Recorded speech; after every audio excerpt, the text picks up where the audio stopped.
Hello friends, hopefully आप सभी लोग अच्छे होंगे। इस वीडियो में बहुत ही इंपॉर्टेंट कॉन्सेप्ट हम सीखेंगे फंक्शनल एनालिसिस का, बनाक स्पेसेस।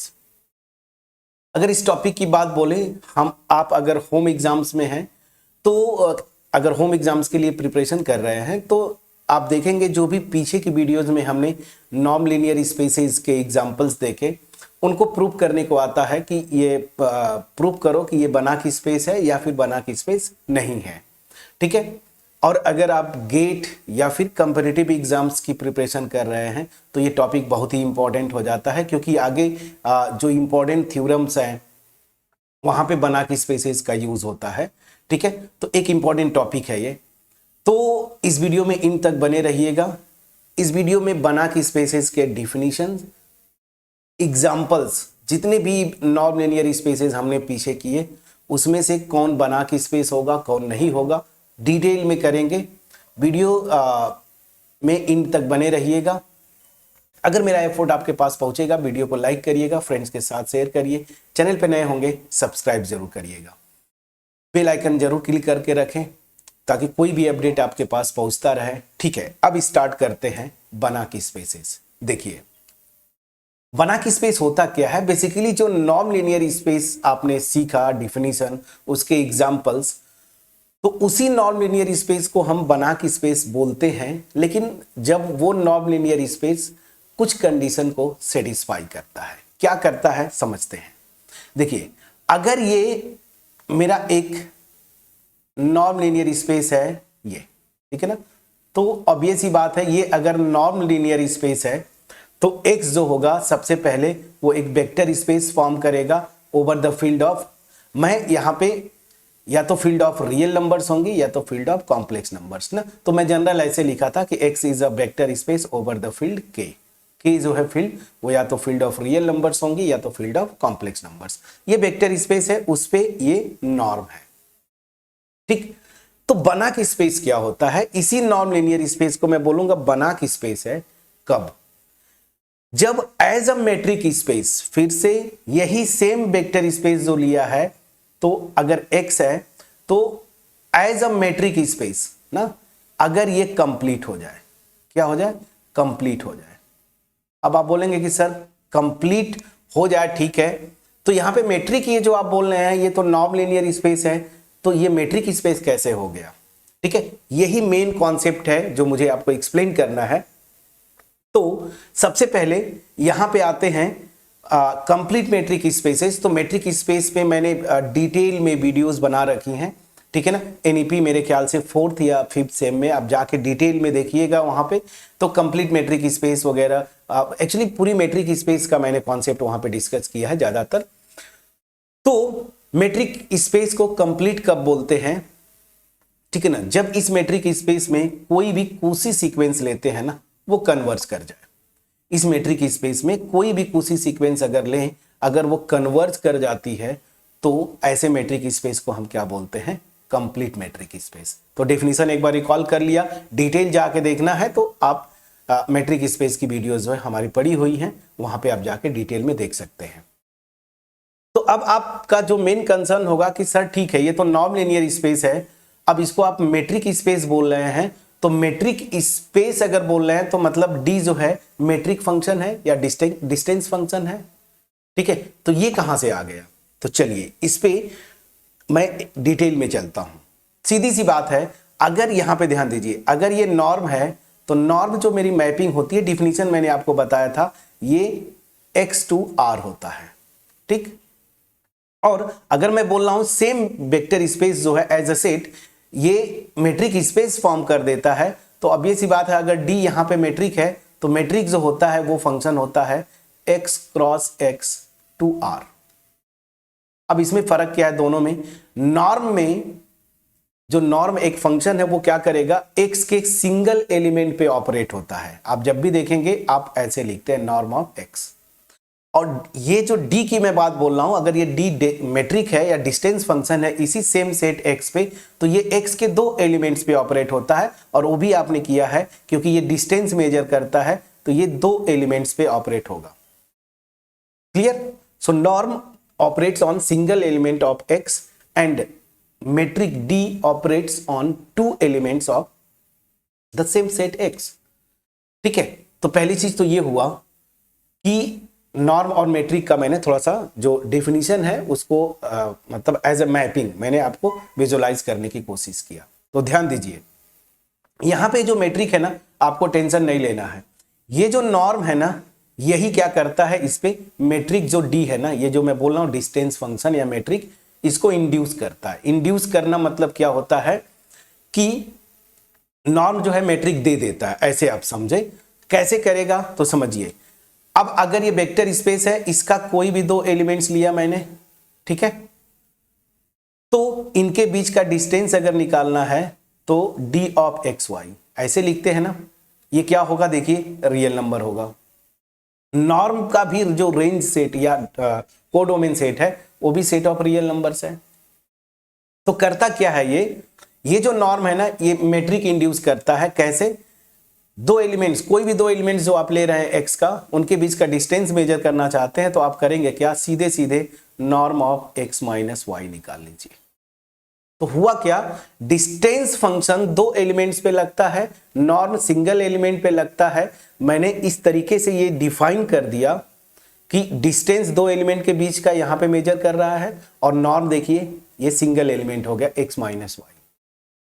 ठीक है ना। फॉर एवरी, अब अगर आप डिफाइन करें एक्स के कोई भी दो एलिमेंट्स लेंगे तो उनके बीच का डिस्टेंस हम इस तरीके से मेजर करेंगे।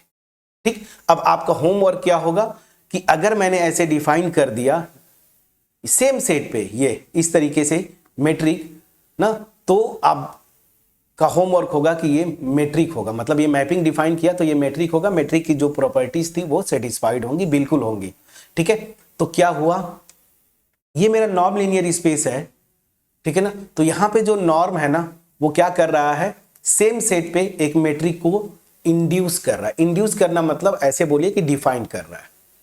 ठीक है, तो ये जो मेट्रिक को इंड्यूस कर रहा है ये नॉर्म, इसी मेट्रिक के रिस्पेक्ट में ये x d metric space form करता है।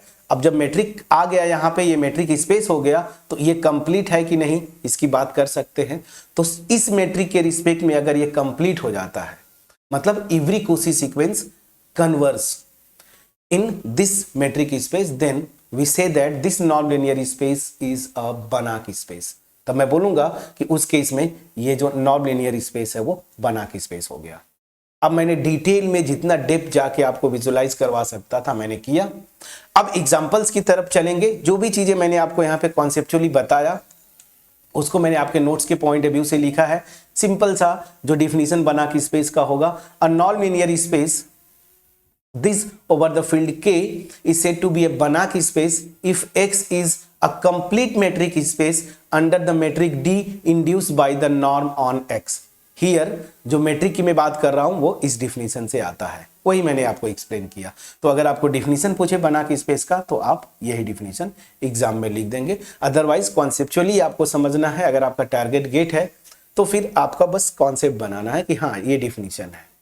ठीक, अब जो नॉन लीनियर स्पेसेस हमने किए पीछे की वीडियोस में, वही आपके एग्जाम में पूछे जाते हैं। मैं होम एग्जाम्स की बात करूं तो प्रूव करवाएंगे, या फिर कॉम्पिटिटिव एग्जाम में जाते हैं तो ऑप्शंस में आ जाते हैं कि बनाक स्पेस है कि नहीं। फिर बनाक स्पेसेस को लेके आगे बहुत सारे थ्योरम्स हैं, open mapping theorem, close graph theorem, हन बनाक थ्योरम, फिर आगे हिल्बर्ट स्पेस में आप जाएंगे तो बहुत सारे थ्योरम्स हैं। ठीक है, तो अब उन्हीं एग्जांपल्स को जो नॉन लीनियर स्पेसेस हमने किए उसमें से कौन बनाक स्पेस होगा, कौन बनाक स्पेस नहीं होगा। तो जब भी मैं बोलूं कि ये बनाक होगा, कॉन्सेप्ट आना चाहिए कि इस पे जो नॉर्म है ना, जो भी नॉर्म डिफाइन किया वो नॉर्म मेट्रिक इंड्यूस करेगा, और उस मेट्रिक के रिस्पेक्ट में ये जो मेट्रिक स्पेस फॉर्म करेगा एक्स डी, वो कंप्लीट होना चाहिए, मतलब उसमें हर एक कोशी सीक्वेंस कन्वर्ज करनी चाहिए। दो बेसिक एग्जांपल्स यहां पे, R set of real numbers याद करिए, पहला एग्जांपल, और कॉम्प्लेक्स नंबर जहां पे मैंने डिफाइन किया था नॉन लीनियर स्पेसेस।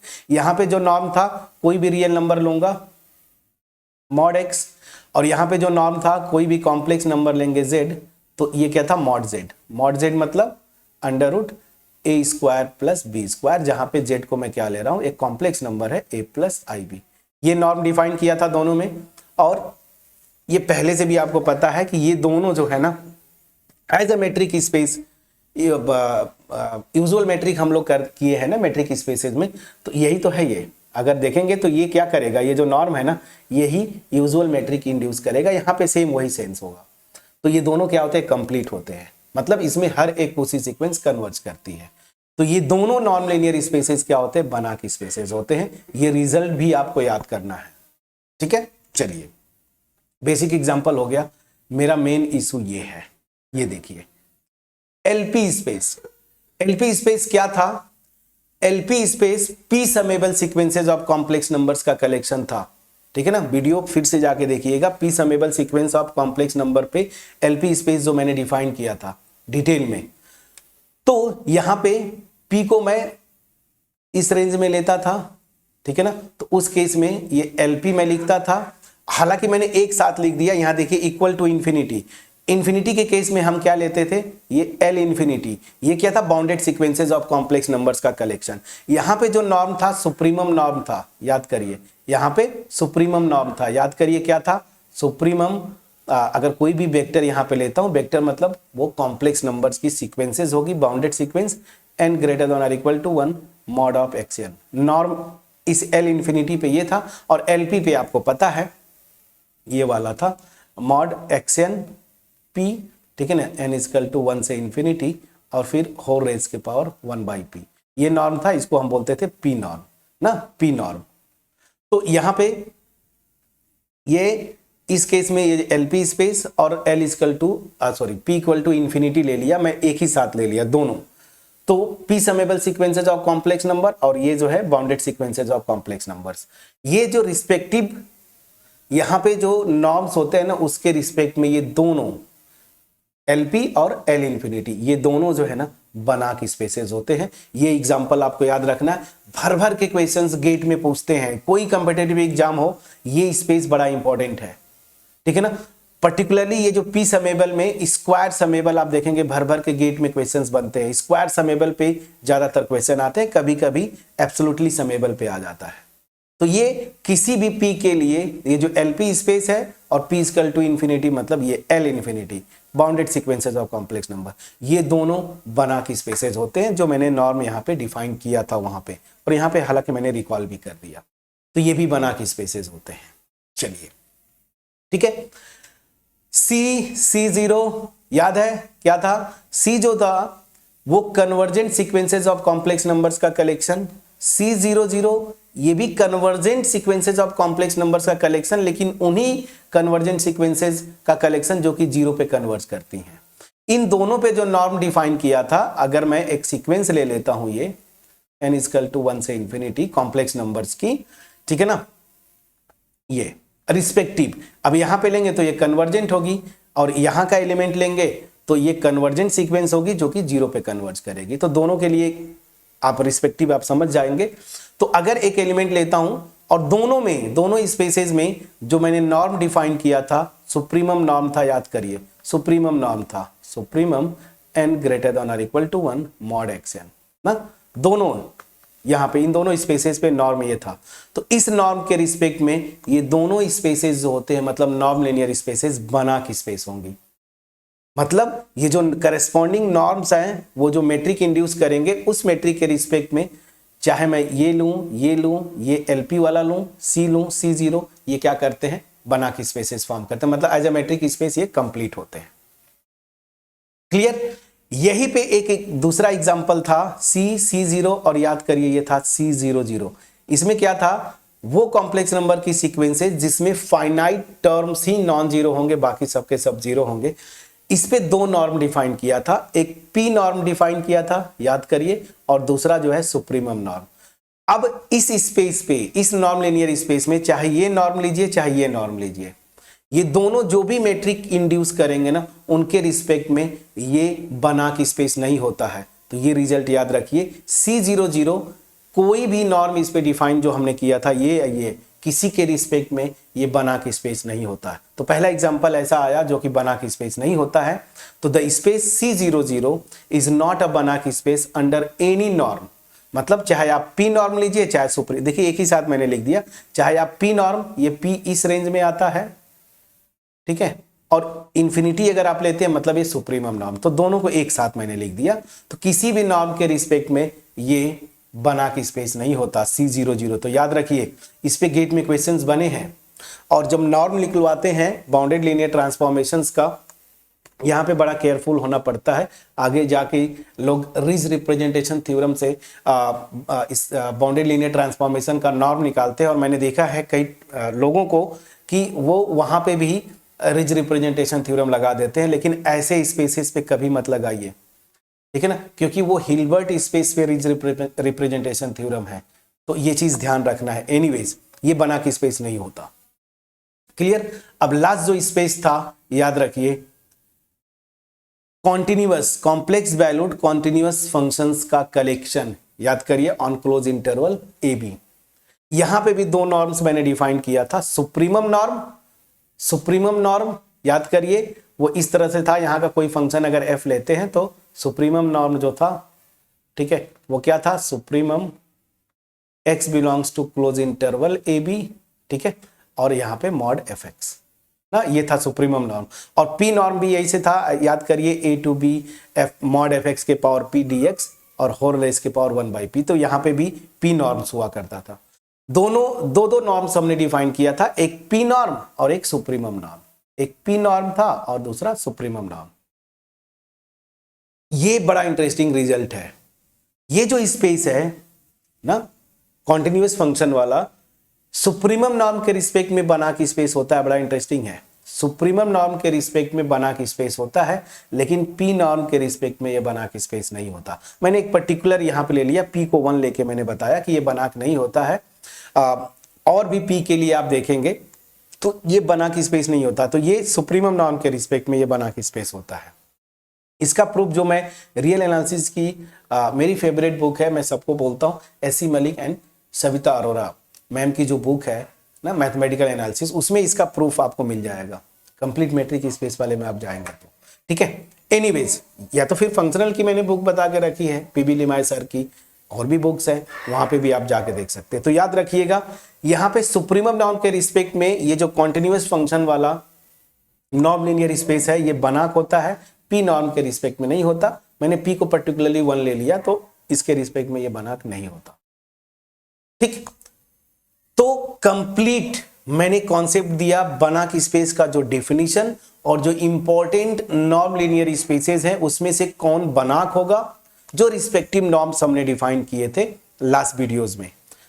तो ये कंप्लीट आपका मेरे ख्याल से एक पैकेज है, जिसको आपको यहाँ पे एज अ रिजल्ट आप गेट के क्वेश्चंस देख लीजिए, इससे बाहर क्वेश्चंस नहीं बने हैं, ठीक है ना। अब वो पॉलिनोमियल वाला या फिर मैट्रिसेस वाला जो एक स्पेस होता है, तो वो सॉम्स आउटलाइन सीरीज में देख लेंगे, एक ही 2 बार पूछा गया है, लेकिन बार बार भर भर के क्वेश्चंस आपको एलपी से ज्यादा पूछते हैं। C0 पे भी आए हैं, इस पे भी, और कॉन्टिन्यूअस वाले पे भी आए हैं। ये जो नॉन लीनियर स्पेसेस हैं इन पे ज्यादातर क्वेश्चंस बने हैं। तो इसमें से कौन बनाक है कौन बनाक नहीं है, इसको मैंने एक जगह आपको दे दिया, प्रॉपर नोट कर लीजिए। 2 पेज मैक्सिमम जाएगा, उतना भी नहीं जाएगा, इसको बार बार रिवाइज करते रहिए। दूसरी चीज की अब ये बनाक है, उसको प्रूव करना बनाक नहीं है, या तो काउंटर एग्जाम्पल लेके आप दिखाएंगे, तो ये प्रूफ्स आपका होमवर्क होगा, बुक्स में जाके आप देखेंगे।